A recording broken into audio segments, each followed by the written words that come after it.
What do you make of the current President Joe Biden's campaigning, mocking Trump this week for his town hall event in Iowa where, it was called a softball event? Listen, it's comical, right? Coming from Joe Biden, who has been treated with kid gloves ever since he got onto the political stage in this country. Joe Biden is a complete disgrace. He has been handled with nothing but kid gloves himself. His son is most likely the one that had cocaine in the White House. Everyone's doing that and covering it up.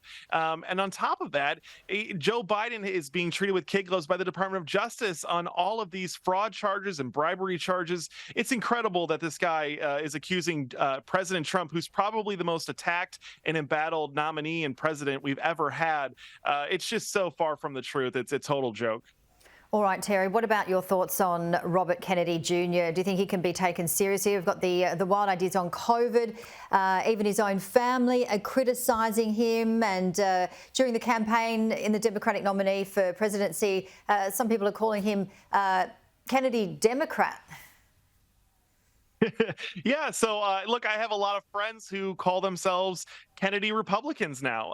The interesting thing about RFK Jr. is that he's appealing to a different group of voters than typical Republicans or Democrats appeal to. These are what I would call the Ross Perot voters. They're working class. They're the same voters that spoiled the 1992 election for George H.W. Bush. These are people that are disillusioned with the whole system. They don't like either party, and they're looking for some sane third party, third way out there. But I will tell you, there's more than one reason to run for president, and some of the reasons are to introduce new ideas and new policies to the American people, or to bring up important questions. And I think that RFK Jr. is bringing up a lot of important questions that the two mainstream parties are trying to ignore.